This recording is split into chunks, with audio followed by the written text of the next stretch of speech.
हरि ओम। श्री लक्ष्मी नारायण भगवान की जय। कौशल किशोर भगवान की जय। वृंदावन बिहारी लाल की जय। श्री बालाजी वेंकटेश भगवान की जय। श्री भाष्यकार रामानुज स्वामी महाराज की जय। अनंत श्री शमंत वैकुंठवासी पुलिका स्वामी महाराज की जय। सनातन धर्म की जय। श्री स्वामी महाराज की जय।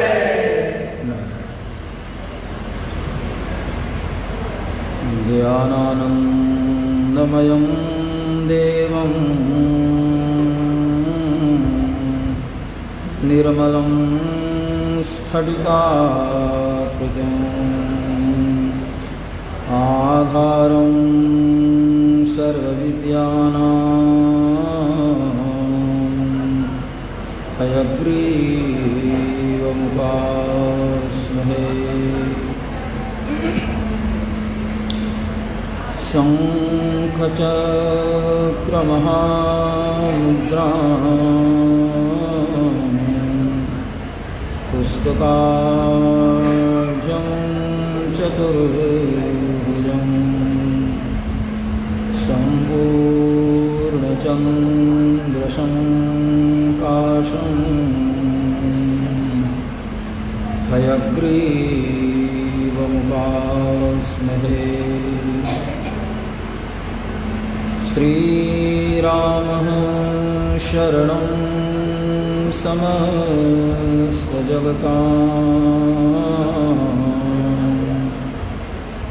रामं विना कावति रामेण प्रतिहन्यते कलिमलं रामाय कार्यं नमः। रामात्रस्यति कालभीमभुजगो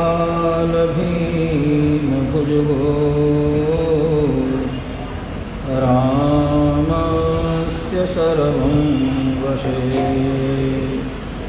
रामे भक्तिरखण्डिता भवतु मे राम त्वमेवाश्रयः।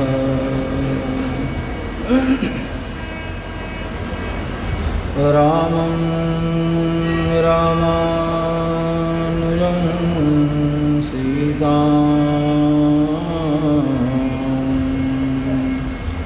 भरतं भरतानुजं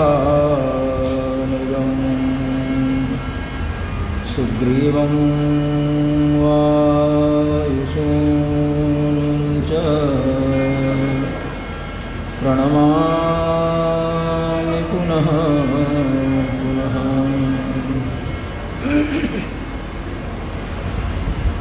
वेदवेद्ये परे पुंसि जाते दशरथात्मजे वेदः प्राचेदशादासीत् साक्षाद् रामायणात्मना। वाल्मीकिर्गिरिसम्भूता रामसागरगामिनी पुनाति भुवनं पुण्या रामायण महानदी। श्रीशैलेशदयापात्रं धीभक्त्यादिगुणार्णवम् यतीन्द्रप्रबलं वन्दे रम्यजा मातरम्। लक्ष्मीनाथसमारम्भाम्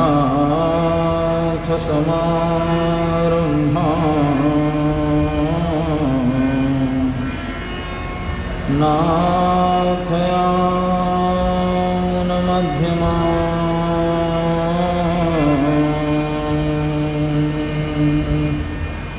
अस्मदाचार्यपर्यन्ताम् वन्दे गुरुपरम्पराम्। सन्तु गुरुवाचार्या सहायाः सन्तु गुरुवाचार्या सहायाः सन्तु गुरुवाचार्या सहायाः। अस्मद्गुरुभ्यो नमः अस्मत्परं गुरुभ्यो नमः अस्मत्सर्वगुरुभ्यो नमः।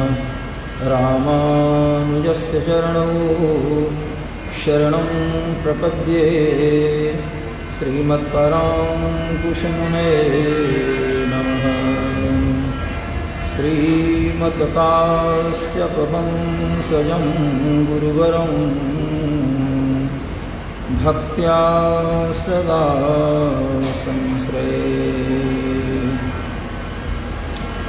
श्रीराम जय राम जय जय राम श्रीराम जय राम जय जय राम श्रीराम जय राम जय जय राम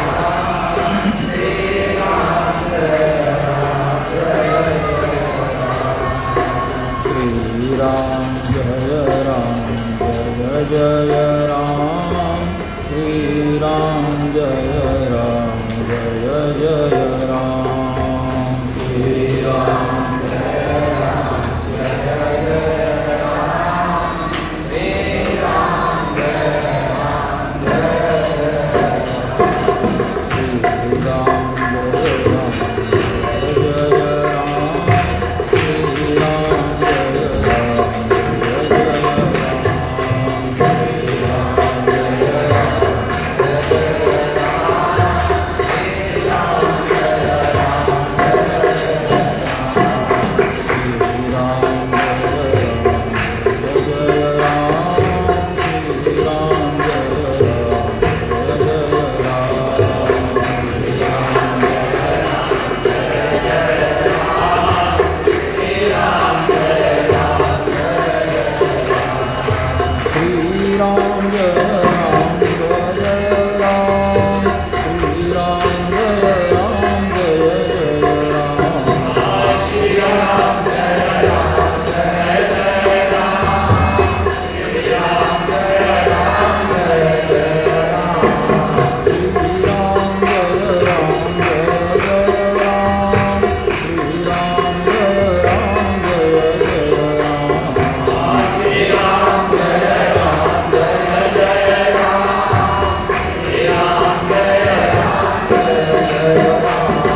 कौशल किशोर भगवान की सियावर रामचंद्र की जय।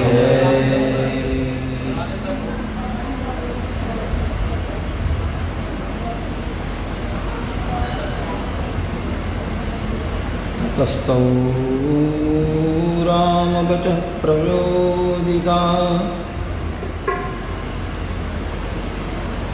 वगायतामार्गविधानसम्पदा स चापि रामः परिसद्गतः शनैर्बुभूषया शक्तमना बभूव।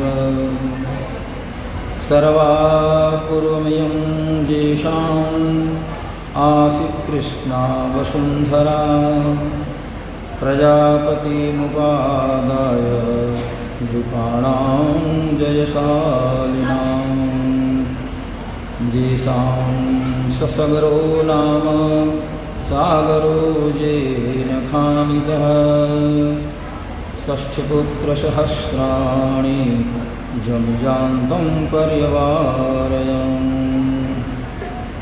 इक्ष्वाकूणामिदं तेषां राज्ञां वंशे महात्मनां महदुत्पन्नमाख्यानं रामायणमिति श्रुतम्।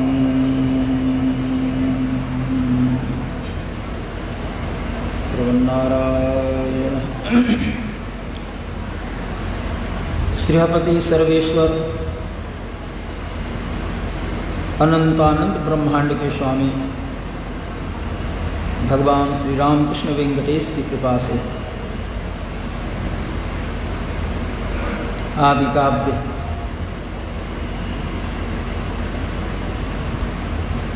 वाल्मीकि द्वारा रचित इसमें भगवान के दिव्य चरित्र का बहुत सुंदर ढंग से वर्णन किया गया है। उस काव्य की कथा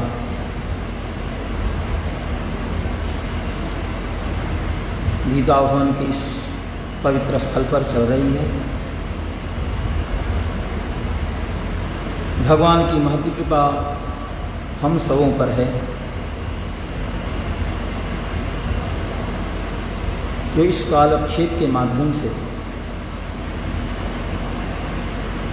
पुण्यार्जन का अवसर हम लोग त्याग नहीं रहे हैं। पुण्य प्राप्त करने का अवसर भगवान उपलब्ध कराते हैं। कुछ लोग अवसर का सदुपयोग करते हैं, कुछ लोग अवसर का सदुपयोग नहीं कर पाते। जिन पर भगवान की महती कृपा होती है वो अवसर का सदुपयोग कर लेते हैं। अन्यथा संसार तो सरल भी है, सुगम भी है, दुस्तर भी है, वक्र भी है।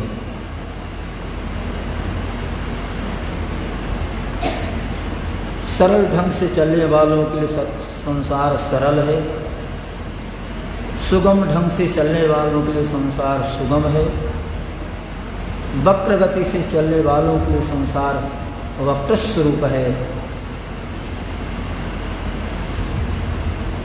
दुस्तर भी है।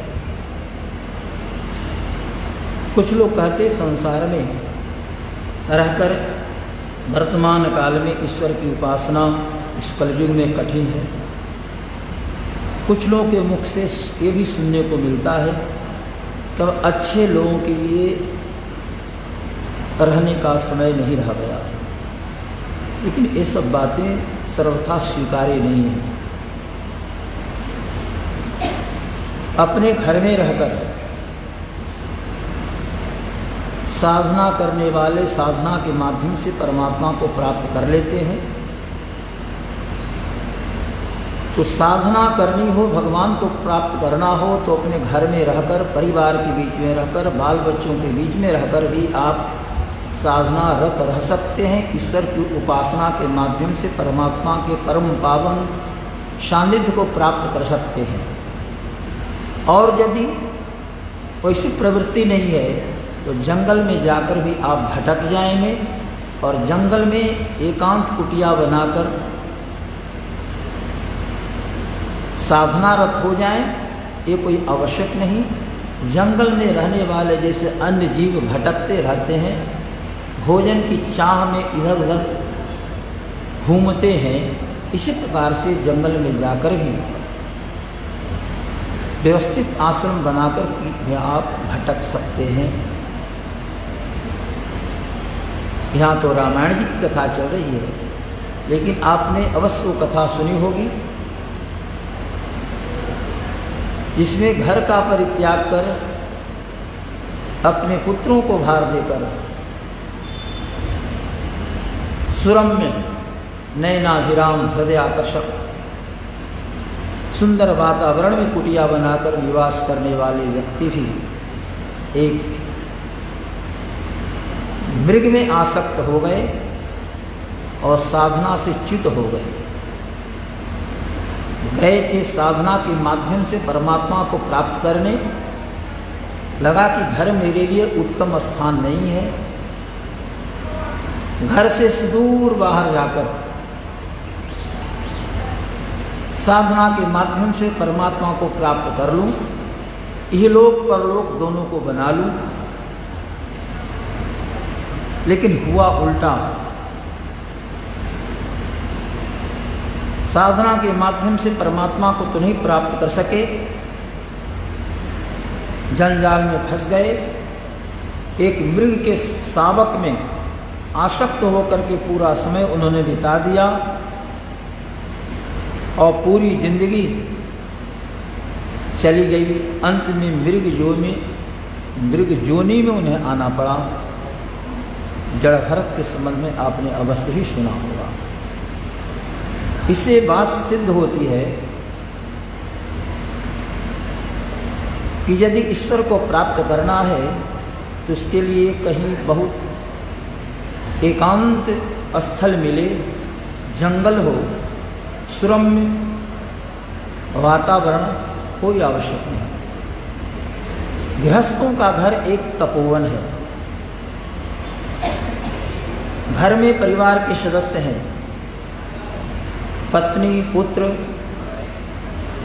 भ्रातृजाया माने भाभी, बड़े भाई, पितृव्य चाचा, पितृव्या चाची, परिवार के अन्य सदस्य, उन सबों के बीच में रहकर भी समय निकालकर उन सबों के मध्य में बैठकर सत्संग के माध्यम से हम परमात्मा को प्राप्त कर सकते हैं। और यदि मेरा मन उसमें लग जाए, आधी घड़ी के सत्संग का जो लाभ है,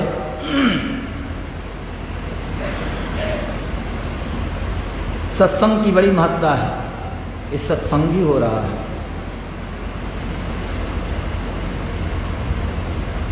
तो मन का चिंतन, मन का सन्निवेश यदि कथा के साथ हो जाए, कथा सुनने में मन तल्लीन हो जाए, सत्संग ही किसी के जीवन को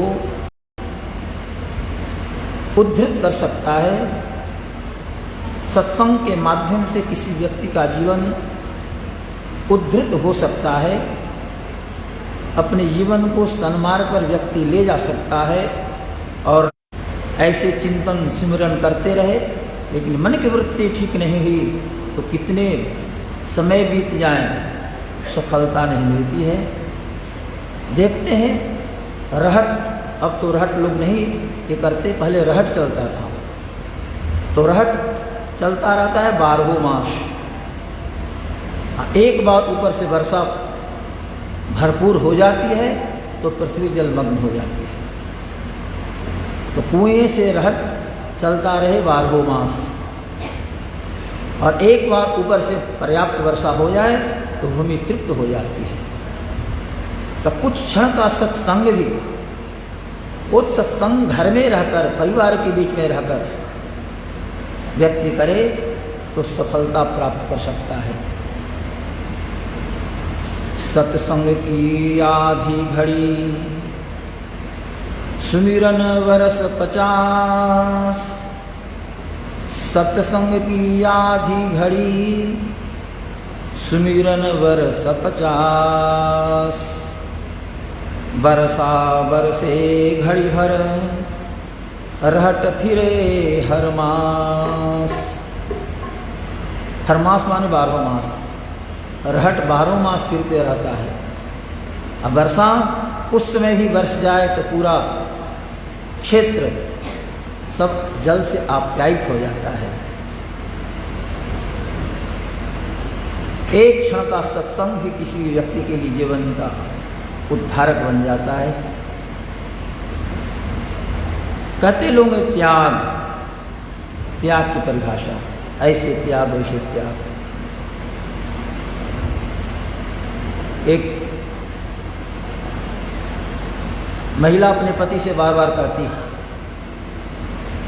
कि मेरे भाई साधु होने वाले हैं। पति ने सुन लिया, कहा कि अच्छी बात है, साधु हो जाए तो अच्छा है। फिर कुछ दिन के बाद पत्नी ने कहा कि अब मेरे भाई बहुत जल्दी साधु होने वाले हैं। पति ने फिर सुन लिया। कुछ दिनों के बाद पुनः पत्नी ने कहा कि अब मेरे भाई के लिए लौका का तुम्बा बन गया है और लोहे का चूटा, जो साधु लोग रहते हैं, चूटा भी बन गया है और कपड़ा भी रंगा गया है। अब साधु बनेंगे। पति से नहीं रहा गया, कहा कि देखो तुम मेरी पत्नी हो, बार बार अपने घर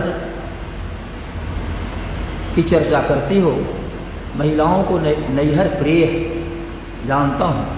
अपने भाई की प्रशंसा तुम करती हो कि हमारे भाई साधु होने वाले हैं, कई मास से मैं सुन रहा हूँ।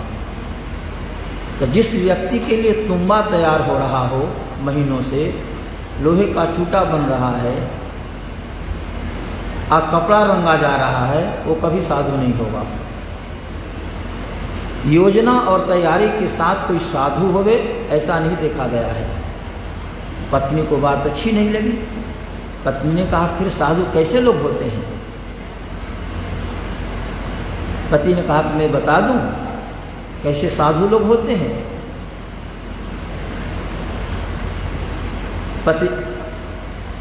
पत्नी ने कहा हाँ बता दीजिए। तो व्यक्ति धोती पहनता था, गृहस्थ। उसने धोती को 2 भाग किया। जैसे साधु महात्मा यहाँ स्वामी महाराज हम लोग वस्त्र पहनते हैं, धोती को फाड़ देते हैं, उसे कटिवस्त्र कहते हैं। एक वस्त्र कमर में लपेटा, एक ऊपर ऐसे किया और कहा कि मैं चला। पत्नी ने कहा कि कहाँ चले? कहा कि बस ये अब तुम सोचो, मैं तो चल दिया। और घर से निकल गया तो निकल गया, पुनः घर में लौटकर नहीं आया। जीवन भर पत्नी अकेली रह गई। कहीं पता चलने पर उसने बताया ऐसी साधुता होती है। त्याग करना है तो त्याग करें। रुदंतम मातरम पितरम पुत्रम सर्वम परित्यज व्रजती इति परिव्राट। रोते हुए पिता को, रोती हुई माँ को, पुत्र को, सबको छोड़ करके जो चल देवे। गृहस्थ भी सन्यासी होते हैं। और हमारा संप्रदाय, जिस संप्रदाय के हम लोग हैं, ये तो गृहस्थों का ही क्षेत्र है, गृहस्थ गद्दी है। अभी हमारे गद्दी नशीन जो आचार्य जी हैं, वो गृहस्थ जीवन का पालन करते हैं। उनके भार्या है, पुत्र हैं, कन्याएं हैं। कन्याओं का विवाह हुआ, पुत्र अभी अविवाहित हैं, जो उत्तराधिकारी गोवर्धन पीठ के हैं। वरवर मुनि स्वामी ने 8 गद्दियों की स्थापना की, जिसमें 5 गृहस्थ और 3 विरक्त। अनंत गद्दी जो कांची में है, गृहस्थों की गद्दी है। श्रीनिवासाचार्य जी हैं, पत्नी है, पुत्र हैं, परिवार के अन्य सदस्य हैं, जगत गुरु हैं, समाज में सम्मान मिल रहा है। तो साधु होने के लिए कोई योजना नहीं बनाई जाती। स्वाभाविकता आ जाती है। एक कथा आरंभ हो रही है दो ऐसे ब्रह्मचारियों के द्वारा जो स्वयं साधु के साथ रह रहा है और उसे वो कथा सुना रहा है जिनको पता नहीं कि ये मेरा पुत्र है। आपने समझ लिया होगा, कथा सुनाने वाले कुश और लव, सुनने वाले श्री राम, भरत, लक्ष्मण और शत्रुघ्न। श्री राम जी ने बच्चे पर ध्यान दिया, फिर दूसरे पर ध्यान दिया, दोनों बच्चों पर ध्यान दिया गहराई से। अरे ये बालक तो देखने से मुनि बालक लग रहा है, लेकिन शरीर के जो लक्षण हैं ये तो राजकुमार जैसे हैं। राजोचित राजपुत्र का जो लक्षण होता है, सारे के सारे लक्षण इन दोनों बालकों में हैं। लेकिन गिरियावस्था, हाथ में वीणा, और जैसे साधु लोग जटा बांधे रहते हैं वैसे ही जटा बांधे रहे। तो प्रभु श्री राम ने स्पष्ट दोनों कुमारों को देख करके एक किया, इमौ मुनि पार्थिव लक्षणान्वितौ। ये दोनों बच्चे मुनि कुमार जैसे प्रतीत होते हैं, लेकिन कुशी लवौ चयु महातपस्विनौ पार्थिव लक्षणान्वितौ। राजपुत्र का जो लक्षण होता है वो लक्षण इन दोनों बालकों में है मुनि कुमार। और मुनियों का कार्य जो है लोगों का सत्संग के माध्यम से कल्याण करना। संस्कृत के श्लोक जैसे विद्यार्थी आश्रम में पढ़ते हैं, पाठशाला में पढ़ते हैं, वैसे इन दोनों ने गुरुमुख से अध्ययन किया है और अपने माध्यम से सबको आकृष्ट कर रहे हैं। यहाँ तक कि मुझे लग रहा है कि ये दोनों बालक जो कथा आरंभ करने वाले हैं वो कथा से मेरा भी लगाव है, इस कथा से मेरा भी संबंध है और ये कथा मेरे लिए अभ्युदय कारिणी है। ममापि तद्भूतिकरम प्रत्यक्षते महानुभावम चरितम निबोधत। मेरे लिए भी ये कथा अभ्युदय कारक है। कथा तो दोनों बालक कहेंगे, लेकिन कथा से मेरी प्रशस्ति होगी, मेरा जस बढ़ेगा, क्योंकि कथा के आरंभ में ही मेरा आकर्षण हो रहा है कथा से। और एक कथा कहने वाले दोनों जो बालक हैं, जो संस्कृत के श्लोक के माध्यम से कथा सुनाने जा रहे हैं, तो इनके शब्द में कुछ आकर्षण है, पता नहीं इन दोनों के प्रति मेरा क्यों ऐसा लगाव है, मैं आकृष्ट हो रहा हूँ। भरत, लक्ष्मण, शत्रुघ्न, तुम तीनों सावधान होकर इन दोनों बच्चों के माध्यम से जो कथा सुनाई जा रही है उसे सुनो और ध्यान दो।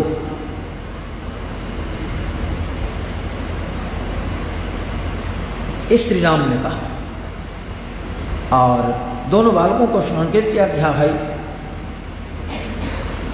अब तुम लोग कथा कहो, सुनाओ। तो श्री राम की आज्ञा से दो बालक प्रेरित हो गए और दोनों भाइयों ने, कल हमने निवेदन किया था, मार्ग विधान से, गाने का दो विधान है, एक देशी और एक मार्ग। तो तत्त क्षेत्रीय भाषाओं में जो गान किया जाता है वो देशी, और संपूर्ण राष्ट्र में जिस भाषा के माध्यम से गान किया जाए, संपूर्ण राष्ट्र में जो भाषा बोली जाए वो मार्गी है या मार्ग है। भगवान श्री राम के समय संपूर्ण राष्ट्र में संस्कृत भाषा बोली जाती थी। त्रेता की बात है, सब लोग संस्कृतज्ञ थे, इसलिए कुश और लव ने संस्कृत भाषा के माध्यम से गान आरंभ किया, श्लोकबद्ध रामचरित आरंभ किया, रामायण की कथा शुरू की।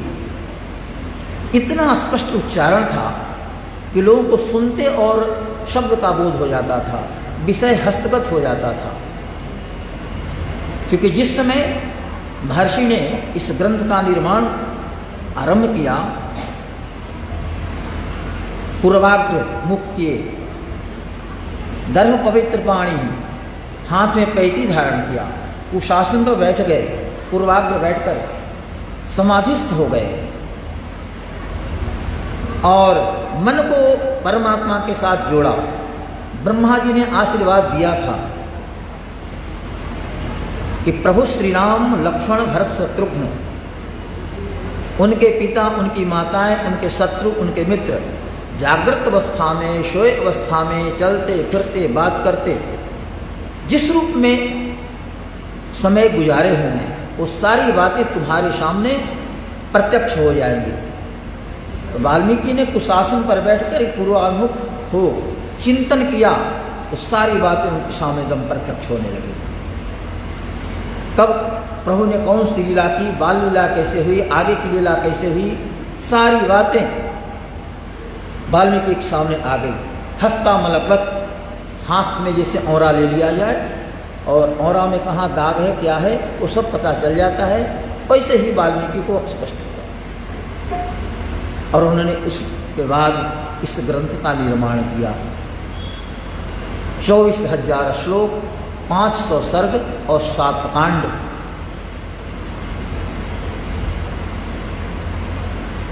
ये चर्चा चली।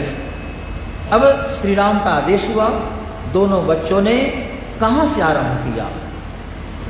एक पूरी कथा जो आगे आप सुनेंगे वो वाल्मीकि जी नहीं सुना रहे हैं, कोई कथावाचक नहीं सुना रहा है,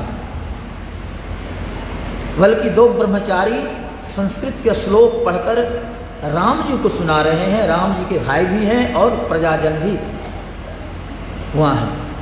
कथा श्रोता स्वयं श्री राम हैं। अपने भाइयों को संकेत उन्होंने कह दिया किया, महानुभावं चरितम निबोधत। महापुरुषों का ऐसा कथन है, महापुरुषों ने ऐसा पहले कहा है कि एक कथा मेरे लिए भी अभ्युदय कारणीय है, अतः तुम लोग ध्यान देकर सावधान होकर इन दोनों बालकों के ब्रह्मचारियों के मुख से जो कथा हो रही है उस कथा को श्रवण करो। बालकों ने आरंभ किया।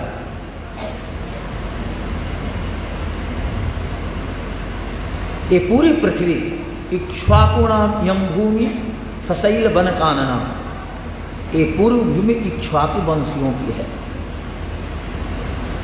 सारी पृथ्वी पूर्व काल में प्रजापति मनु से लेकर और अब तक जिस वंश के अधीन रही, अर्थात पृथ्वी जिस गौरवशाली विजयशाली वंश के अधीन अधिकृत रही, जिस वंश के लोगों ने समुद्र खोद दिया, एक ऐसे भी इस वंश में महापुरुष हुए जिनके 60,000 पुत्र थे और सगर्भ जब पिता चलते थे तो 60,000 पुत्र उनको चतुर्दिक से घेर करके कवच बना करके चलते थे। सोच सकते हैं 60,000 पुत्र थे, पिता चले तो चतुर्दिक से जम जानतम परिवारयन, षष्ठी पुत्र सहस्राणि जम जानतम परिवारयन, इक्ष्वाकुणाम इदम तेषाम राज्याम वंशे महात्मनाम। तो महात्मा प्रतापी सगर के वंश में उत्पन्न इक्ष्वाकु वंशी जो महात्मा राजागण हुए, उस कुल परंपरा से संबंधित लोगों की चर्चा ये रामायण में है। नाम है रामायण, लेकिन इसमें पूर्ववर्ती जितने भी कुल के लोग ही उनकी भी चर्चा इसमें की गई है। यह अत्यंत प्रसिद्ध और ब्रह्मा की प्रेरणा से एक काव्य का अवतरण हुआ है। उसी काव्य का गायन मैं करने जा रहा हूँ। तदिदं वर्तिष्यावः आवाम वर्तिष्यावः। हम दोनों भाई मिलकर के और इस काव्य का गायन करेंगे, एकाकी नहीं, दोनों मिलकर गान करेंगे। तदिदं वर्तिष्यावः सर्वं निखिलमादितः धर्मार्थ कामार्थ सहितं श्रोतव्यमनुसूयता। श्रोताओं, दोनों बच्चों ने कहा श्लोक के माध्यम से, इस काव्य के श्रवण से धर्म, अर्थ, काम और मोक्ष चारों पुरुषार्थों की सिद्धि हो जाएगी। इस काव्य के श्रवण करने से जो व्यक्ति धर्म चाहता है उसे धर्म प्राप्त होगा, जो धन चाहता है उसे धन मिलेगा, जिसे और कोई कामना हो, भार्या की कामना और भी कामनाएं हों तो कामना की सिद्धि होगी।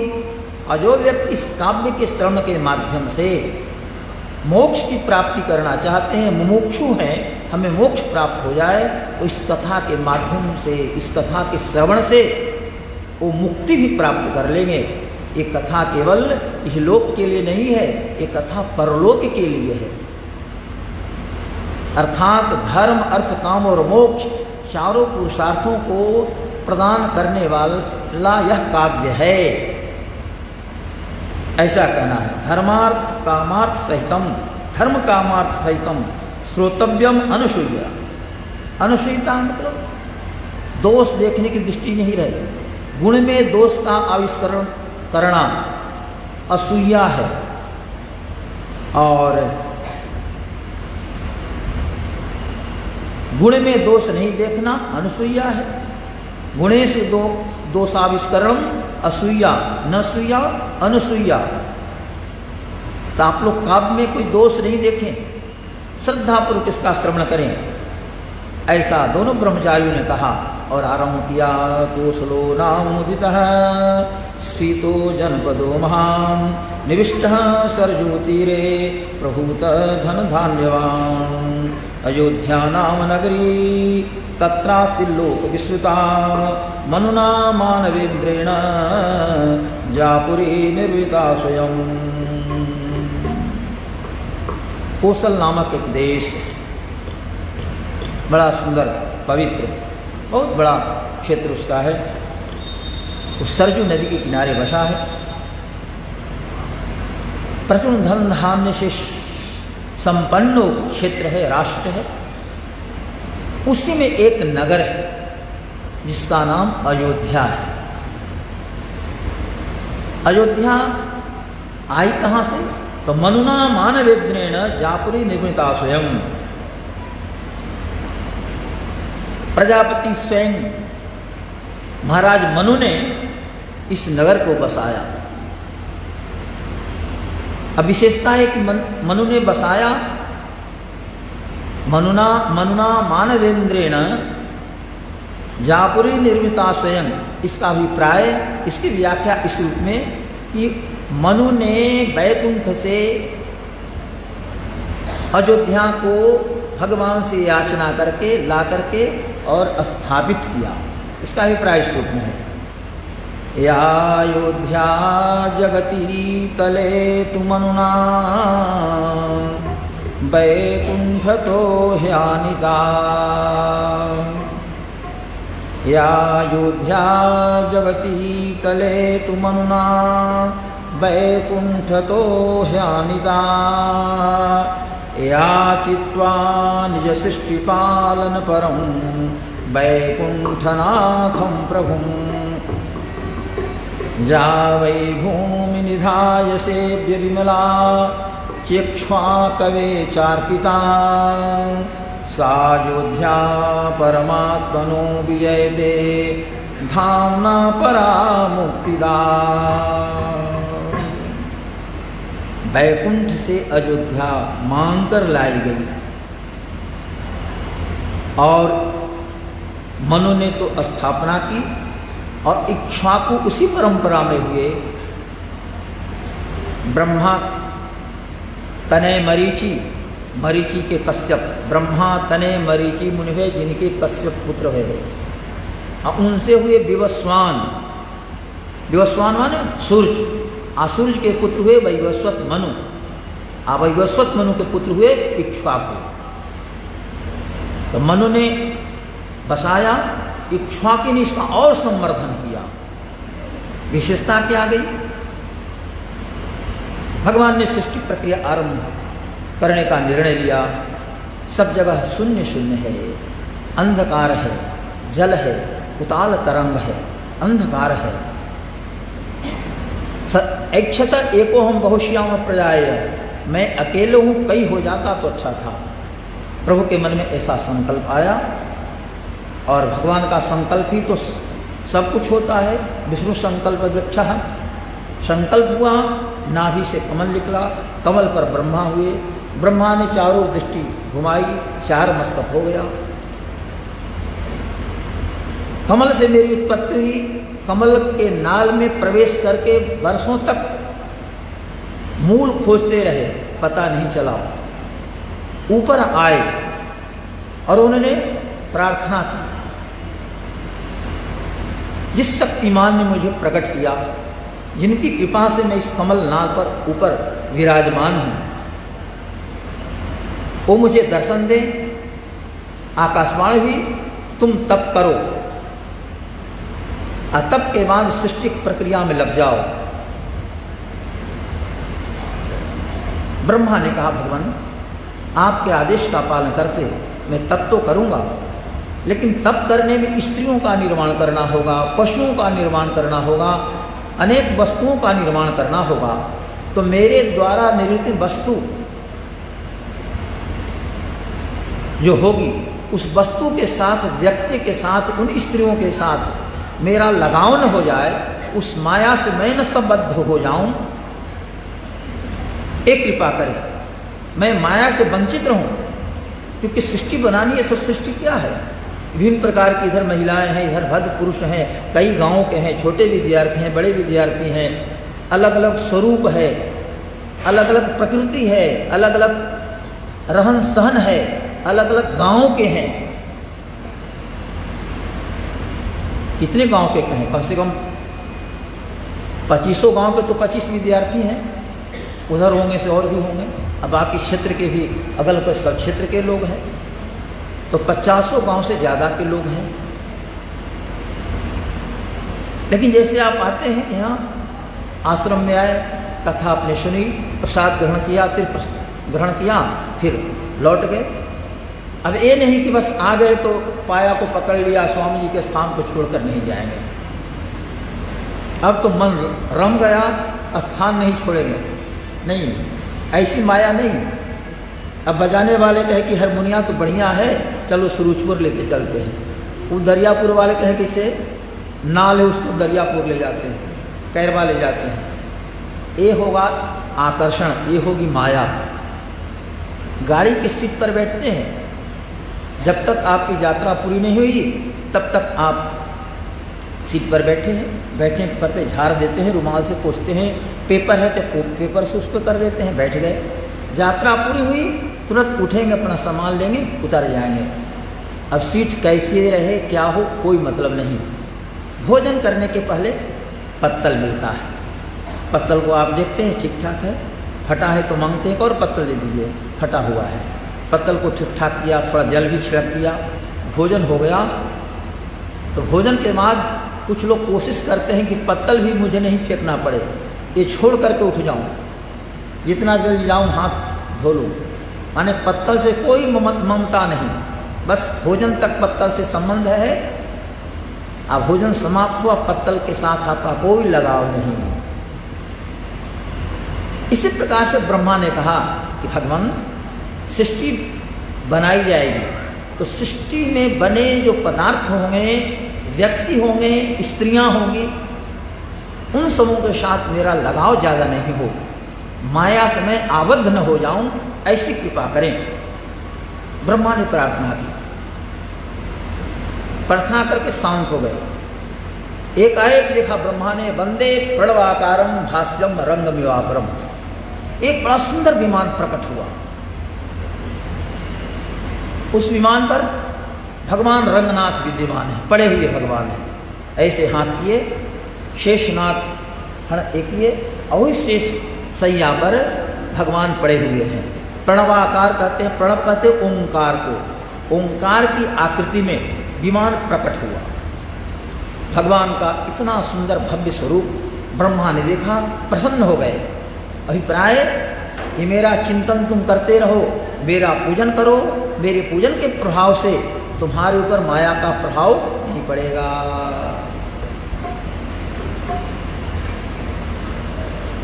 उनका नाम हुआ रंगनाथ। वही भगवान रंगनाथ हुए। ब्रह्मा की प्रार्थना पर भगवान प्रकट हुए। ब्रह्मा जी ने कार्य आरंभ किया। भगवान की कृपा से बड़ी सावधानी से सृष्टि प्रक्रिया चलने लगी। एक वैवस्वत मनु तक बात रही। और वैवस्वत मनु के पुत्र जब इक्ष्वाकु हुए, उनको लगा कि भगवान मेरे यहाँ आ जाते, तो उन्होंने ब्रह्मा जी से रंगनाथ भगवान की याचना की। ब्रह्मा जी ने प्रसन्नतापूर्वक भगवान रंगनाथ को दे दिया। तो भगवान रंगनाथ अयोध्या में आ गए और अयोध्या के कुल देवता बन गए। मम कुल इष्ट देव भगवाना पूजा हेतु किन्ह स्नाना। आगे भगवान का अवतार होगा, उस क्रम में आप श्रवण करेंगे। कौशल्या माता प्रतिदिन भगवान रंगनाथ की सेवा करती है, स्वयं भोग लगाती है। भगवान के और जो कई कार्य है, मंदिर को साफ करना, एक करना, दासियां भी बहुत रही होंगी, लेकिन स्वयं इष्ट देव है, मेरे कुल के इष्ट देव हैं। मम कुल इष्ट देव भगवाना पूजा हेतु किन्ह स्नाना। रंगनाथ भगवान बहुत दिनों तक रह गए, इक्ष्वाकु से लेकर भगवान श्री राम तक। अब रंगनाथ भगवान के संबंध में और कुछ सुन ले। भगवान श्री राम गद्दी नशीन हो गए रावण वध के बाद। विभीषण जाने लगे लंका की ओर, आते रहते थे। भगवान को भी धराधाम का परित्याग करना था, तो भगवान ने विभीषण को रंगनाथ भगवान की मूर्ति दे दी। विभीषण मेरे मित्र आप हैं, इन्हें लेते जाइए, आप इनकी सेवा करेंगे। भगवान ने स्वीकार कर लिया, लेकिन ये भी अनुभव हो गया कि जहाँ एक स्थान पर हमें रख दिया जाएगा, वहाँ से पुनः आगे में नहीं जाऊँगा। अर्थात भगवान को लंका जाने की रुचि नहीं थी, भारतवर्ष में ही रहना था। भारतवर्ष में दो स्थान ऐसे हैं जो भगवान के हृदय हैं, वो अयोध्या और मथुरा, ये दोनों भगवान के हृदय हैं। इसलिए अयोध्या में भगवान श्री राम का प्राकट्य हुआ है और मथुरा में भगवान श्री कृष्ण का। 7 पुरियाँ हैं, जिसमें प्रथम स्थान पर अयोध्या है। अयोध्या भगवान विष्णु के चक्र पर विद्यमान है। भगवान विष्णु का चक्र है, उस चक्र पर अयोध्या नगरी टिकी हुई है। 7 पुरियों में अन्यतमा है, प्रधान है। अयोध्या मथुरा माया काशी कांची ह्यवंतिका पुरी द्वारावती चै सप्तैता मोक्षदायका। इस 7 मोक्ष देने वाली पुरियां हैं। अवंतिका कहते हैं उज्जैन को, और माया कहते हैं हरिद्वार को। अयोध्या मथुरा माया हरिद्वार। भगवान ने वहाँ पर मोहनी रूप धारण किया था, ऐसी चर्चा की। तो अयोध्या प्रथम स्थानीय है। 7 मुक्तिदायिनी पुरियों में अयोध्या की प्रथम गणना होती है। तो भगवान श्री राम ने कहा कि इनको लेते जाइए। भीषण ले चले। वहाँ गए जहाँ श्रीरंगम हम लोग कहते हैं। एक तरफ कावेरी, दक्षिण कावेरी, एक उत्तर कावेरी है। 2 कावेरियों के बीच में इतना सुंदर टापू द्वीप कि भगवान को देख करके मन मोहित हो गया। माने दुनिया को मोहित करने वाले भगवान भी मोहित हो गए। भगवान की इच्छा हुई कि बस यही मैं रहूं। ऐसे कथा तो आती है कि राजा धर्मारण्य हुए, उन्हें पहले बहुत साधना की थी कि भगवान श्रीमन नारायण यहाँ पधारें और उनकी मैं सेवा करूं। तो भगवान ने कहा था कि समय आएगा तो मैं यहाँ आऊँगा। देखिए, तो भगवान श्री राम ने विभीषण को रंगनाथ भगवान समर्पित कर दिया। भगवान वहीं इतने भारी हो गए, विभीषण को लगा के रख दूं। कहीं कथा आती है कि लवशंखा भी लगा, तो ही द्वीप में 2 उत्तर कावेरी दक्षिण कावेरी के बीच में भीषण जी ने भगवान रघुनाथ को रख दिया। बाद में उठाना चाहा तो लाख प्रयास किया, लेकिन भगवान वहाँ से नहीं उठे, उसी स्थान पर रह गए और आज भी वहाँ विद्यमान हैं। बोले रंगनाथ भगवान की जय। बार बार बर मांगूं, गोस्वामी जी ने वही श्रीरंग से प्रार्थना की है। बार बार बर मांगूं हरसि देहु श्रीरंग, पद सरोज अनपायने भगति सदा सतसंग। ये रंग क्या है? पूरा संसार रंग है। और रंगेश कौन है? इस संसार के मालिक भगवान श्री राम, भगवान नारायण, विष्णु सब एक ही, वो रंगेश है। तो जीवन में राम का रंग लग जाए, रंगनाथ का रंग लग जाए, और वो नहीं रंग लगा, इधर उधर भटकते रह रहे हैं। कुरंग कहते हैं मृग को, छलांग लगाते मृग, इधर से उधर, इधर से उधर, मृग तृष्णा के क्रम में। तो यदि हमारा आपका मन भगवान के पादार बिंदु में नहीं लगा, इधर उधर भटकते रह गए, तो व्यर्थ में समय गुजरेगा, कुछ नहीं पाएंगे, काल तो बैठा नहीं रहेगा, आपकी अवस्था बीतती चले जाएगी। कालो न जाता वय में बजाता, काल नहीं गया लेकिन हम लोग चले गए।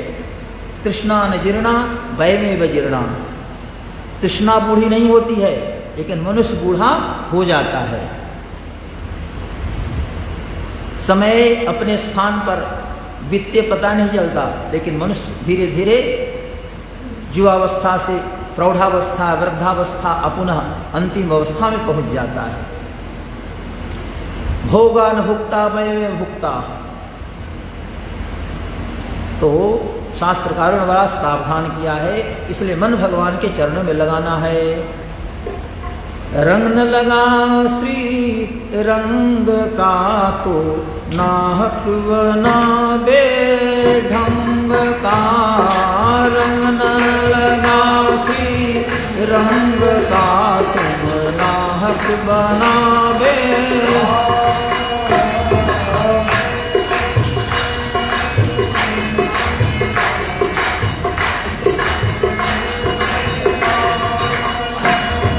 रंग न लगा श्री रंग का तुम नाहक बना बे ढंग का, रंग न लगा।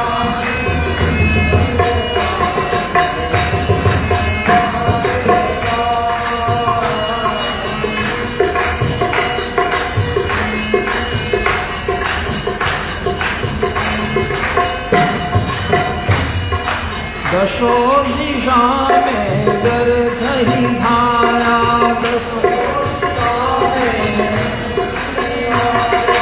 दशों दिशा में व्यर्थ ही धारा, दशों दिशा में रंगपुरी में तब हुन आया, रंगपुरी में, रंगपुरी में तब हुन आया, रंगपुरी में तब हुन आया। मिथ्याचार रंग का नाहक बना बे ढंग का,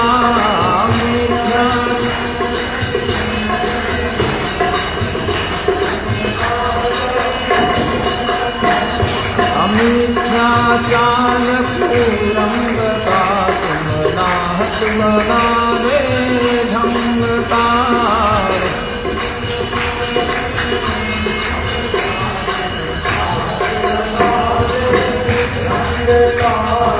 रंग न लगा श्री रंग का तुम नाहक बना बे ढंग का, रंग न लगा श्री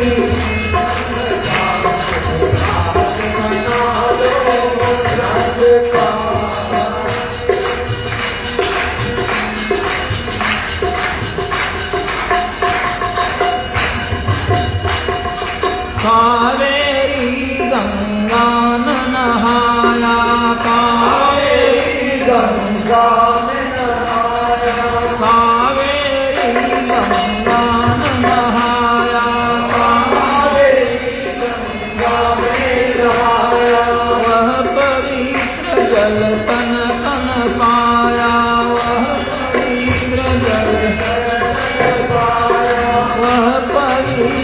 मंगल कन कन पाया, भूला जम के दंड का, भूला जम के दंड का, तुम साहस बना दे धमना, साहस बना दे धमना, साहस बना दे धमना।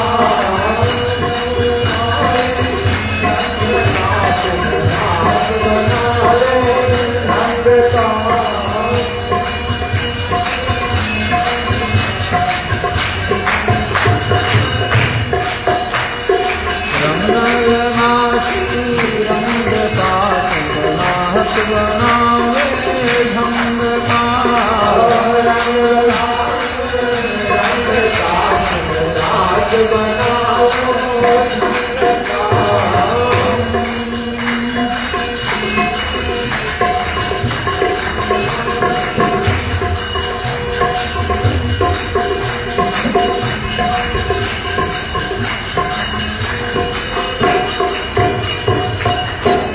बोले रंगनाथ भगवान की जय। तो अयोध्या में रंगनाथ भगवान कैसे पधारे और अयोध्या के इष्ट देव उस नगर के या नगर के जो इष्ट थे, अधिपति थे, उनके इष्ट देव भगवान रंगनाथ थे। वो भी इधर नहीं, इक्ष्वाकु से लेकर के भगवान श्री राम तक कुलदेव बने रहे, उनकी पूजा होती रही। अयोध्या का वर्णन दोनों ब्रह्मचारी प्रभु के सामने कर रहे हैं। सारे श्रोता तल्लीन होकर के उन दोनों ब्रह्मचारियों के मुखारबिंद से अयोध्या के पूर्ववर्ती राजाओं की चर्चा और अयोध्या नगरी की लंबाई चौड़ाई की चर्चा सुन रहे हैं। दोनों ब्रह्मचारियों ने कहा, वो बड़ा विस्तृत नगर है, बहुत सुंदर नगर है, 12 योजन उसकी लंबाई है और 3 योजन चौड़ाई है। 1 योजन में 4 कोस, तो बरचौक 48, अर्थात अयोध्या की लंबाई 48 कोस थी और 3 योजन चौड़ाई, तो चरतियाई 12, तो 12 कोस चौड़ाई और 48 कोस लंबाई। आयताच दशच द्वे योजनानि महापुरी, श्रीमती त्रिणी विस्तीर्णा सुवियुक्त महापथा। मार्ग जो बना था नगर से बाहर निकलने का, इतना सुंदर, इतना व्यवस्थित कि दोनों तरफ बहुत सुंदर सुंदर विशाल वृक्ष लगे थे और अन्य मार्गों की अपेक्षा नगर से बाहर जाने का मार्ग ज्यादा सुरम्य और आकर्षक था। पता चल जाता था कि इस नगर से बाहर निकलने का ये मार्ग है। अयोध्या पूर्व से जितनी प्रसिद्धा थी, जितनी गौरवशालिनी अयोध्या थी, उससे कई गुना इन दोनों ब्रह्मचारियों का कहना है, वाल्मीकि जी के शब्दों में, कि महाराज दशरथ ने और इसको सुरम्य बनाया। दशरथ के समय अयोध्या की श्रीवृद्धि इतनी हुई कि स्वयं कवि भावुक होकर के उसका वर्णन कर रहे हैं। पहले से अयोध्या थी, महाराज दशरथ ने और इसको ज़्यादा से ज़्यादा साधन संपन्न बनाया। और जैसे इंद्र की अमरावती है, इंद्रपुरी है, उसकी विशेषता है, उसी प्रकार से अयोध्या की विशेषता है। इतने बड़े बड़े अट्टालिकाएं, उन पर सोने के बड़े बड़े कलश हैं, वो लगता है कि गगनचुंबी आकाश को छू रहे हैं। देखने के लिए मस्तक उठाना पड़ता है। वो जो राजमार्ग है, प्रतिदिन उस पर जल छिड़के जाते हैं और सुगंधित पुष्प सब जगह बिछाए जाते हैं। उस पर जनता जो जाती है, प्रजागण जाते हैं, उनके पैर उस पर पड़ते हैं। आहा, क्या बात है! सब लोगों पुष्प एकदम बिछा है मार्ग पर और उस पर पैर देकर के जा रहे हैं। सुंदर वातावरण, मणिमाणिक से खचित सब वो दीवार, प्रस्तर, ये वर्णन है स्तंभ का, उसमें भी हीरे जवाहरात वगैरह लगे हैं। दृष्टि ये हो जाती है। इस प्रकार से अयोध्या बनी है। राजमार्गेण महता सुव्यक्तेन शोभिता मुक्पुष्पावकीर्णेन जलसिक्तेन नित्यशः। प्रतिदिन जल से उसे धोया जाता था। जाम तु राजा दशरथो ताम तु राजा दशरथो महाराष्ट्र विवर्धनः पुरीमावासयामाश द्विदेव प्रदर्यथा। तो महाराज दशरथ के संबंध में कहना पड़ा कि उन्होंने पहले से ज़्यादा अयोध्या को विकसित किया। 60,000 वर्षों तक इन्होंने राज्य किया। पाठ करने वाले लोग सूत मागध महाराज के जस गान करते हैं, इनके वंश का वर्णन करते हैं। देवता लोग भी स्वरूप धारण करके, अर्थात अतिरिक्त स्वरूप धारण करके और अयोध्या में भ्रमण करने के लिए आते हैं। अपने लोक में उनको उतना मन नहीं लगता जितना अयोध्या में आकर के उनको आनंद मिलता है। एकमात्र सरजू नदी वहाँ जो कुमारी मानी जाती है और उनको सिंदूर का प्रयोग लोग नहीं करते, मानते हैं एकमात्र ही नदी है जो किसी नगर से संबंधित नहीं, दूर दूर से होती पवित्र तमाओ। वर्णन आया कि पहले जो त्रेता में बात थी आज भी अयोध्या में वही बात है। उसमें कीचड़ नहीं है, करदम नहीं है, पैर दीजिए तो पैर में कीचड़ नहीं लगेगा। आज भी अयोध्या में सरजू की वही बात है। स्वच्छ निर्मल जल, जैसा संतों का हृदय कज्जल होता है, महात्माओं का हृदय पवित्र होता है, वैसे ही अयोध्या के उत्तर दिशा में बहने वाली जो सरजू जी है उनका जल पवित्र हो रहा है। अब कितनी पवित्र तमाओ नदी है, उनकी विशेषता वर्णन करते तो वाणी अवरुद्ध हो जाती है। लेकिन सुनाऊं,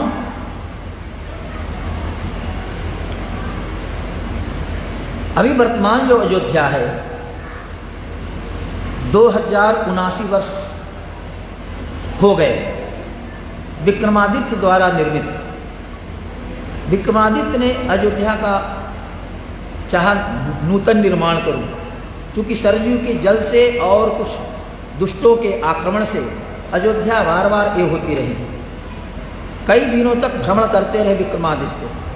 उन्हें पता नहीं चला कि भगवान श्री राम का जन्म स्थान कौन है, सीतारों से कौन है, माँ कौशल्या कहाँ रहती थी, केकई भवन कहाँ है, कनक भवन जिसे अभी देखते हैं वो स्थान कौन है। कई दिनों तक भ्रमण करते रहे, कुछ पता नहीं चले। लेकिन उन्होंने 2 दिन देखा कि एक व्यक्ति काले घोड़े पर आता है और उसका स्वरूप भी काला होता है। वो घोड़े सहित सरयू जी में प्रवेश कर जाता है। आज जब कुछ समय के बाद बाहर निकलता है तो वो घोड़ा सफ़ेद हो जाता है और व्यक्ति भी गोरा हो जाता है। 1 दिन देखा, 2 दिन देखा, क्या माजरा है। उधर से व्यक्ति बड़ी तेजी के साथ आता है, घोड़ा काला, स्वयं व्यक्ति भी श्याम रूप में सीधे घोड़े के साथ सरयू में प्रवेश कर जाता है। कुछ समय के बाद निकलता है तो घोड़ा सफ़ेद और व्यक्ति भी गौरांग। एक दिन उन्होंने निश्चय किया कि आज मैं उस आदमी के घोड़े के वाग पकड़ लूँगा। जिस घोड़े पर चढ़कर आता है तो घोड़े का वाग होता है, पकड़कर पूछूंगा। विक्रमादित्य सावधान रहे। नियत समय पर वो व्यक्ति आया, घोड़े के साथ सरयू में प्रवेश कर गया। अब कुछ समय के बाद निकला तो ही सफ़ेद घोड़ा और स्वयं को पकड़ लिया। उन्होंने लगा कहा कि महाराज बताइए कौन आप हैं, कई दिनों से मैं देख रहा हूँ।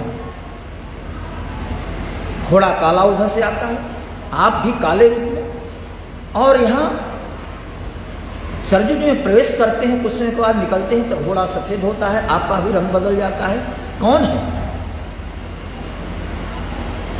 तो उस व्यक्ति ने कहा जो घोड़सवार था कहा कि मेरा परिचय पूछते हैं?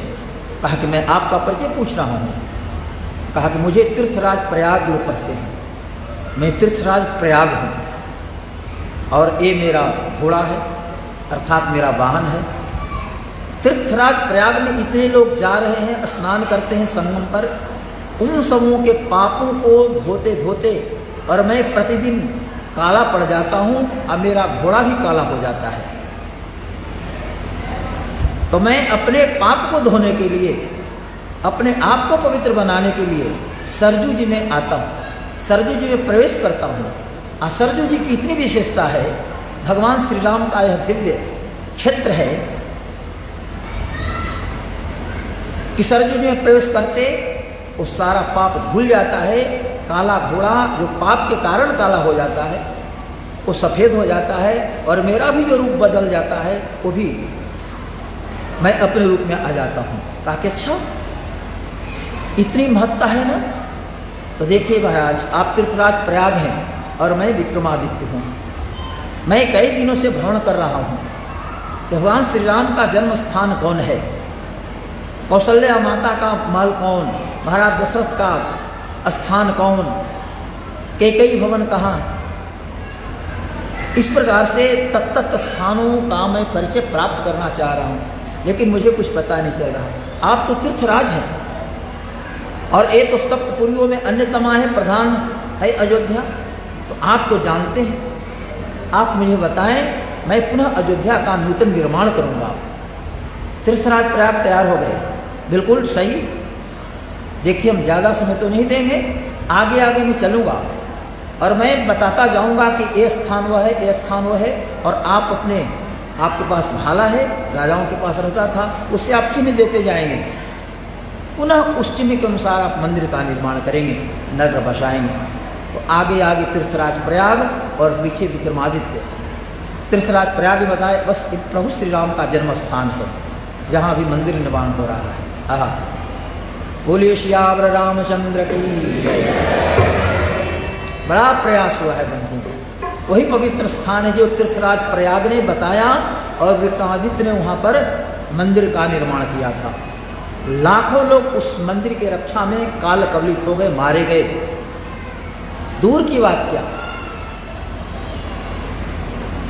वर्तमान सरकार के पूर्ववर्ती सरकारों ने, नाम लेने में दोष लगेगा, उन लोगों ने भी राम सेवकों के साथ कैसा व्यवहार किया आप जानते हैं, क्योंकि हम लोग भी उस संस्था से जुड़े हैं। विश्व हिंदू परिषद से 37-38 वर्षों से संबंध है, इसलिए तह तक हम लोग ने जाकर के सच्चाई जाने का प्रयास किया है। कितने लोग ये हो गए, 2 कोठारी बंधु, 2 ही भाई कलकत्ता वाले। और राम बोट क्लब पर दिल्ली में सभा हुई, अटल बिहारी वाजपेयी जी थी, आडवाणी जी, बाकी सब लोग। मालूम पड़ा पूरा भारतवर्ष वहाँ पहुँच गया है। लाल किला मैदान से लेकर के पुरानी दिल्ली से और नई दिल्ली बोट क्लब तक केवल मनुष्य ही, केवल लोगों का मस्तक दिखाई पड़ता था। नेताओं को कहना पड़ा था कि कोई भारत का नेता लाख प्रयास करके भी इतनी जनता को दिल्ली में एक साथ नहीं बुला सकता। ये तो श्री राम का महत्व है। श्री राम मंदिर निर्माण के प्रति लोगों का समर्पण भाव है कि लाल किला पुरानी दिल्ली से लेकर के और यहाँ नई दिल्ली तक केवल मनुष्य ही दिखाई दे रहे हैं। दोनों कोठारी बंधु जो मस्जिद तोड़ने के क्रम में ये हो गए थे, उसकी माता वहाँ थी। माता को कुर्सी पर बिठाया गया था, तो खड़ी हुई तो सब लोग ने करतल ध्वनि के साथ सम्मान किया।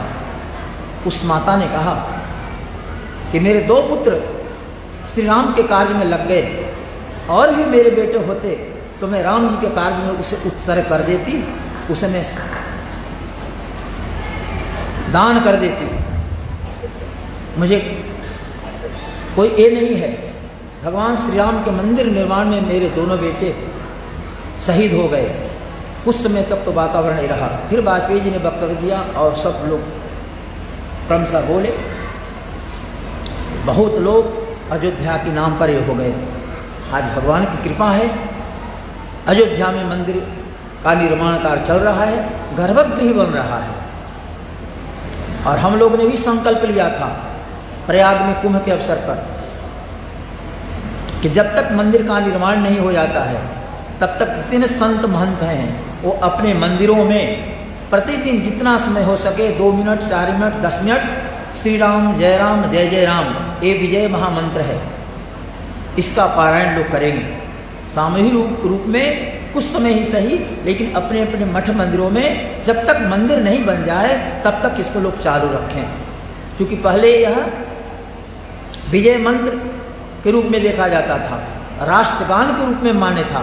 भगवान श्री राम के समय राष्ट्रगान के रूप में श्री राम जय राम ही गाया जाता था।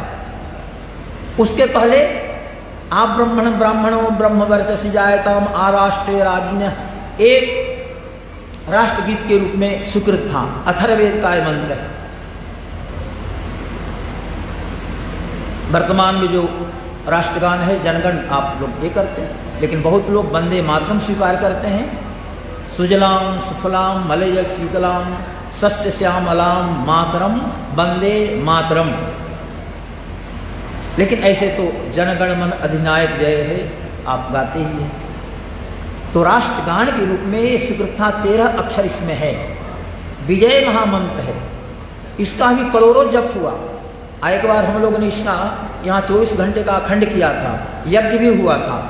और उसके बाद राम मंदिर का निर्माण कार्य त्वरित गति से आगे बढ़ा, अर्थात प्रगति उसमें हुई। मंत्र का प्रभाव लोगों ने देखा, अखंड भी किया गया था और 13 करोड़ जप भी हुआ।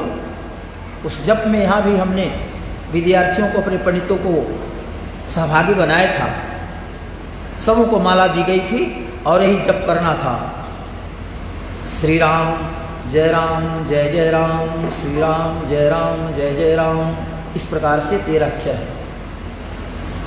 अभी भी मान्यता है, पद्म पुराण में आया है, ये कहते हैं आनंद रामायण में 13 करोड़ मंत्र लोग जप ले, भगवान श्री राम उसके सामने प्रत्यक्ष हो जाते हैं। इसी युग में समर्थ राम गुरुदास ने गोदावरी के तट पर पंचवटी में, जिसे नासिका कहते हैं, 13 करोड़ मंत्र का जप किया था। परिणामतः भगवान श्री राम उनके सामने प्रकट हुए।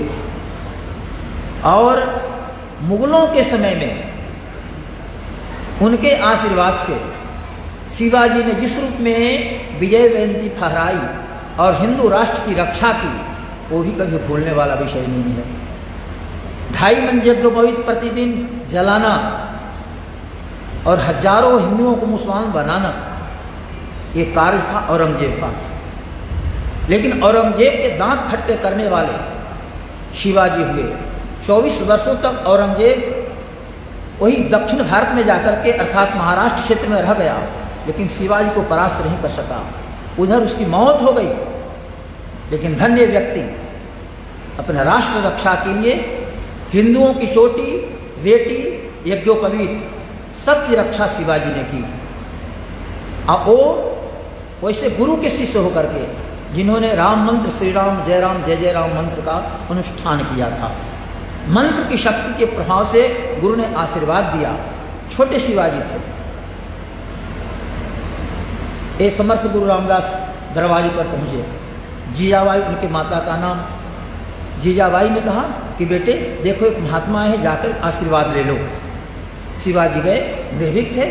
महाराज आशीर्वाद दो। माँ ने कहा कि जाकर महात्मा जी का आशीर्वाद ले लो, आशीर्वाद दीजिए। समर्थ गुरु रामदास ने देखा, अरे कितना निर्भीक के बालक है, आशीर्वाद हाथ पसारे कह रहा कि आशीर्वाद दीजिए। आशीर्वाद ऐसा तो कोई पदार्थ नहीं कि उठाकर दे दूं। उस समय तो उन्होंने सोचा, नीचे से धूल उठाई और हाथ में दे दिया, लो आशीर्वाद। शिवाजी छोटे बालक दौड़े माँ के पास गए। माँ, तूने मुझे महात्मा के पास भेजा आशीर्वाद के लिए, हमने आशीर्वाद मांगा तो साधु ने नीचे से धूल उठाकर हाथ में दे दिया, यही आशीर्वाद है। माँ ने कहा कि बेटे नहीं समझे, तुम भूपति बनोगे। ये धूली क्या है? भू माने पृथ्वी, धूल देकर उन्होंने तुझे राजा बनने का आशीर्वाद दे दिया, तुम भूपति बनोगे। शिवाजी के संबंध में कहना क्या है? उन्हीं की देन है कि आज हिंदू धर्म इस रूप में है, और नहीं तो क्या परिस्थिति होती। तो समय समय पर ऐसे अवसर माने लोग होते हैं जो राष्ट्र रक्षा के लिए, धर्म रक्षा के लिए कटिबद्ध होते, आगे बढ़ कर के काम करते हैं।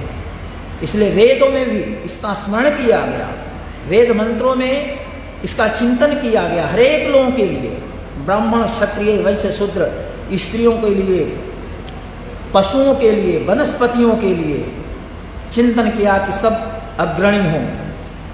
ब्रह्मण ब्राह्मणो ब्रह्मवर्चसि जायतां महाराष्ट्रे राजन्यसुर सभ्योति व्याधि महारथो जायतां दोग्धिर्धेनुर्बोधा अनड्वानासुः सप्ते पुरंधिर जोषा जिष्णुरथिष्ठा सभेयो युवा अस्य यजमानस्य वीरो जायताम्। अस्य यजमानस्य वीरो जायताम्।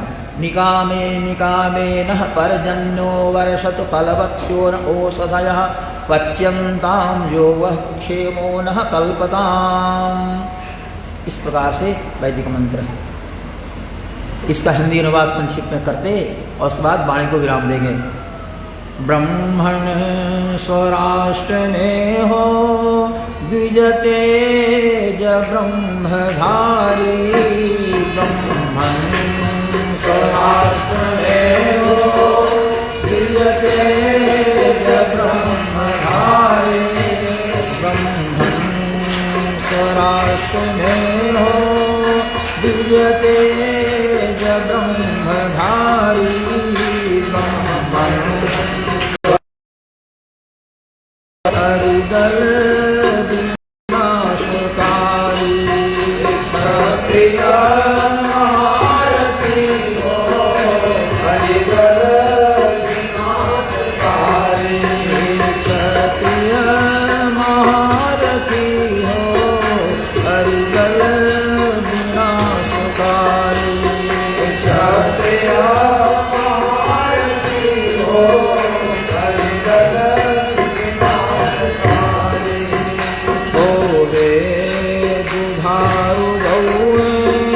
पशुआसुवाही हो गे दुधारु गौरे पशुआसुवाही। आधार राष्ट्र की हो नारी जीवन सदारी। आधार राष्ट्र की हो नारी आधार राष्ट्र की हो नारी सुभग सदारी। आधार राष्ट्र की हो नारी सुभग सदारी। बलवान सभ्य योद्धा यजमान पुत्र होवे।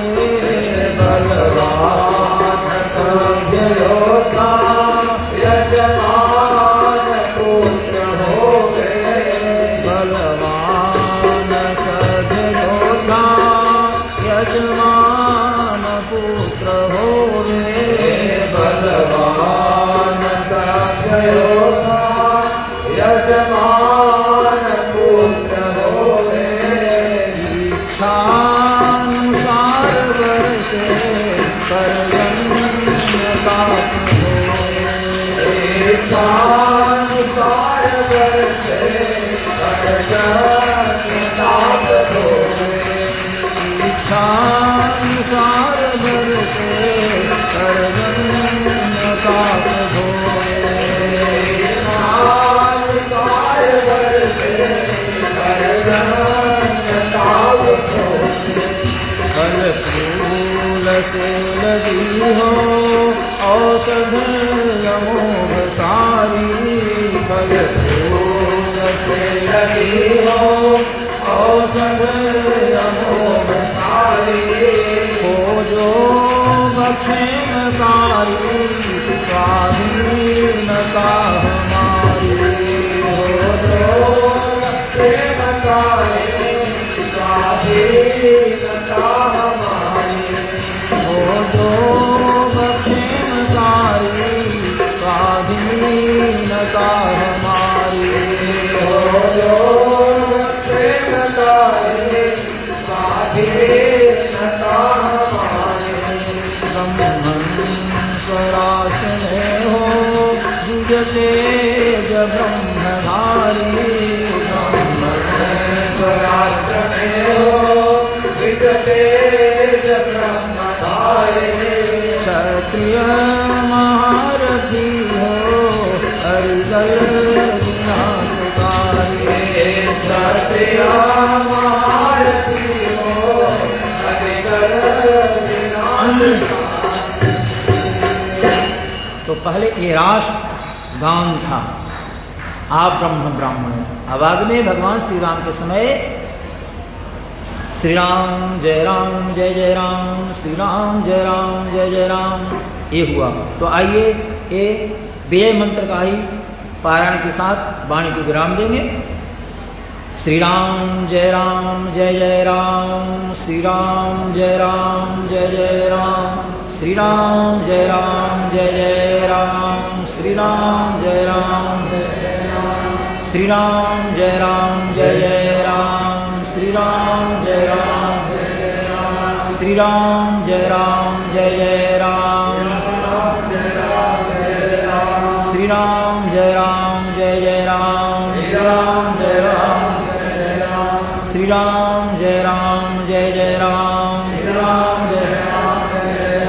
जय श्री राम, जय श्री राम, जय श्री राम, जय श्री राम, जय श्री राम, जय श्री राम, सियावर रामचंद्र की जय। अब प्रतिदिन जो गाते हैं वो तो सीताराम कहेंगे ही। सीताराम सीताराम सीताराम कहिए, जय राम राम कहिए।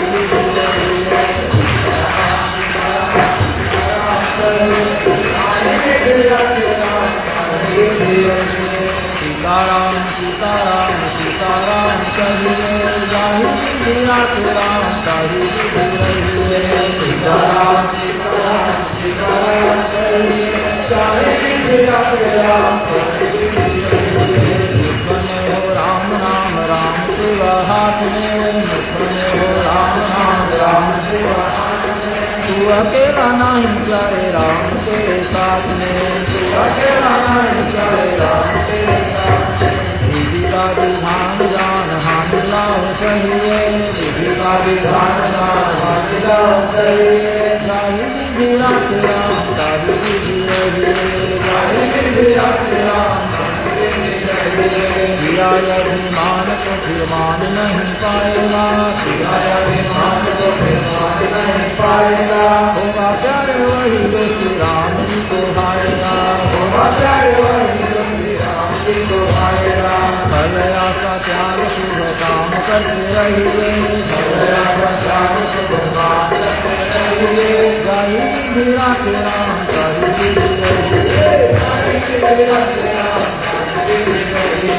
सीताराम सीताराम सीताराम कहिए, सीताराम सीताराम कहिए, गाही धीरा के राम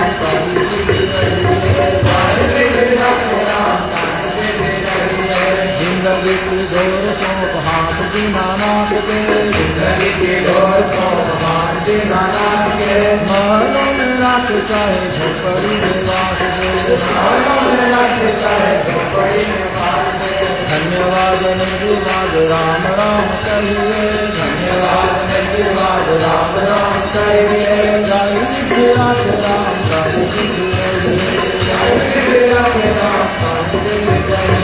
सीताराम सीताराम सीताराम कहिए, सीताराम सीताराम सीताराम कहिए। गाई रात राम गाई रहिए, बोलिए कौशल किशोर भगवान की, सियावर रामचंद्र की, वीर बजरंग बली की जय। अयोध्या राम जन्मभूमि रामानु स्वामी जी महाराज, ब्रह्मलीन पूजपा स्वामी जी महाराज, सनातन धर्म की जय। जय जय श्री नारायण भगवान की जय।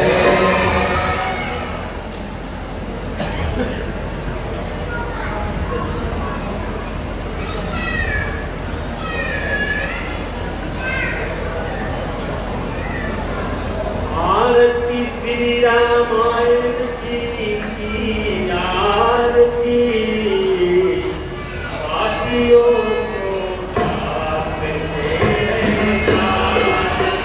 श्री रामायण श्री राम की आरती, पापियों को पाप से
अपना राम जी के आरती उतार रहे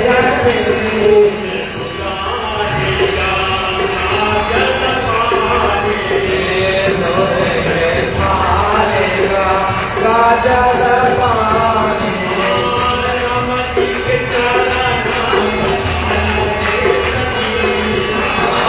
राम जी के चरण सके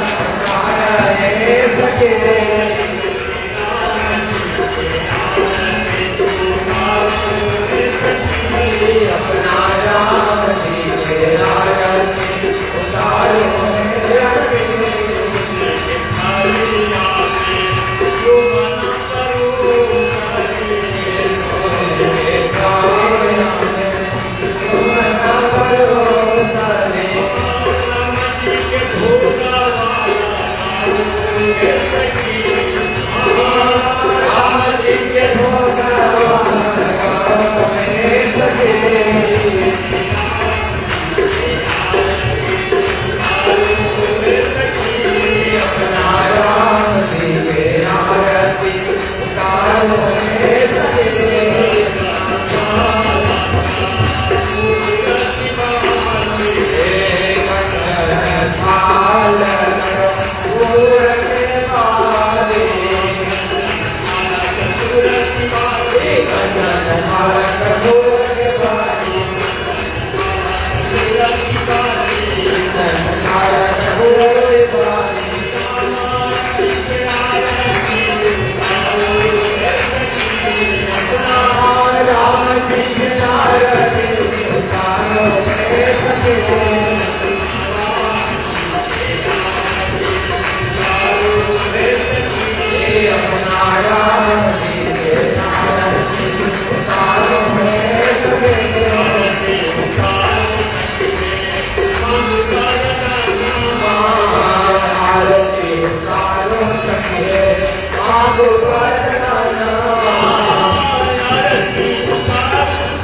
Om Kamalah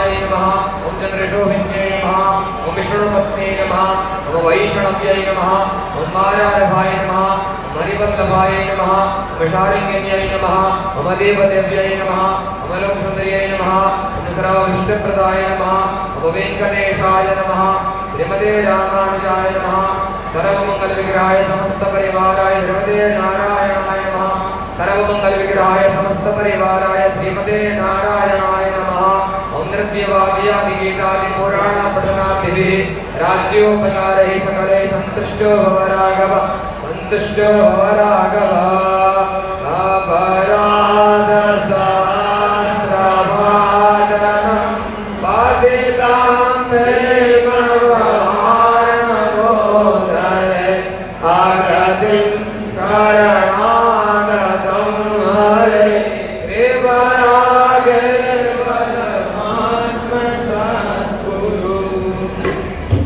श्री लक्ष्मी नारायण भगवान की बालाजी वेंकटेश भगवान की राघवेंद्र सरकार की रंगवदे की भाष्यकार श्री रमन स्वामी महाराज की स्वामी ब्रे महाराज की भाष्यकार श्री स्वामी जी महाराज की सनातन धर्म के वैष्णव समाज के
स्वयं जगत के मालिक बैठे कनक भवन के अंदर, स्वयं जगत के मालिक बैठे के अंदर, स्वयं जगत के मालिक बैठे कनक भवन के अंदर, स्वयं जगत के मालिक बैठे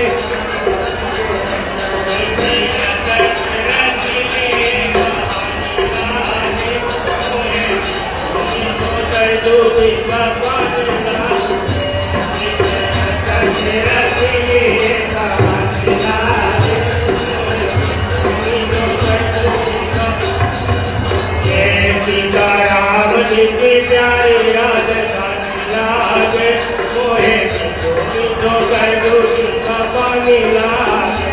सीताराम जी की प्यारी राजधानी लागे, मोहे तो कर दूध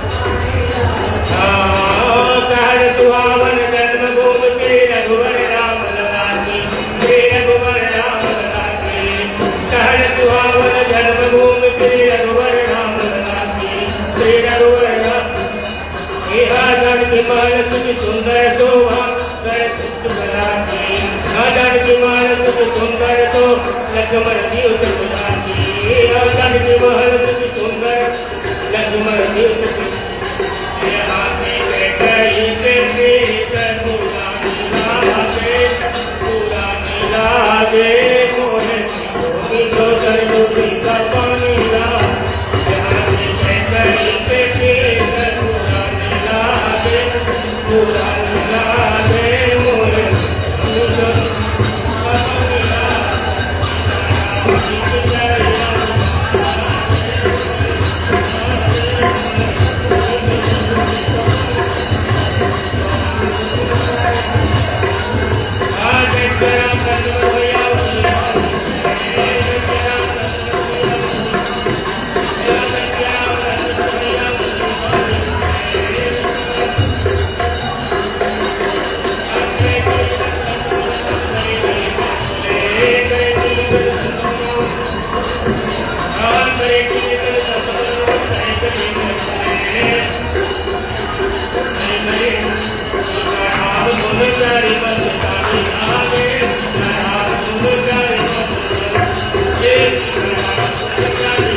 Thank you.